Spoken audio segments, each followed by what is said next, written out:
Hello అండి. నేను మీ వనిత. ఈ రోజున మనం ఒక ఔషధ మొక్క గురించి అయితే తెలుసుకుందాం. ఏంటి ఆ ఔషధ మొక్క అనుకుంటున్నారు కదా! మరి వివరాల్లోకి అయితే వెళ్ళిపోదామా?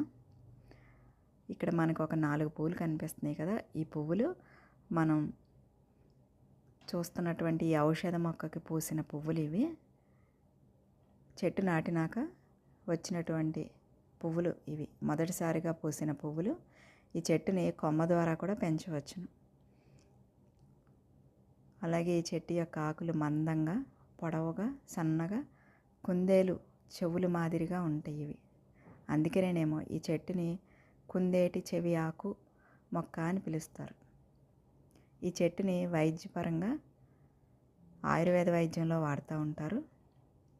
మన పెద్దవారు ఈ చెట్టు యొక్క ఆకుల్ని రసం తీసి ఆ రసాన్ని పులిపిరిలు వచ్చిన వాళ్ళు రాసుకున్నట్టయితే, పులిపిరులకి పైపోతగా రాసినట్టయితే అవి క్రమేపా తగ్గుముఖం పడతాయని చెప్తూ ఉంటారు.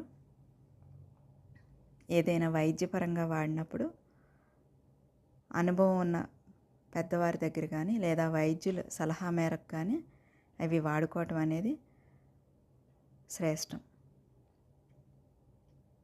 అలాగే మిద్దె తోటలు పెంచేవారు ఇలా అంతరించిపోతున్నటువంటి ఈ ఔషధ మొక్కల్ని వారి మిద్దె తోటలో కనుక పెంచినట్టయితే మన భవిష్యత్తు తరాలకి మనం ఈ విజ్ఞానాన్ని అందించిన వాళ్ళం అవుతాం. మీరు కూడా మిద్దె తోట ఉన్నట్టయితే ఇలాంటి ఔషధ మొక్కల్ని పెంచే ప్రయత్నం చేయండి. Thank you for watching. Happy gardening.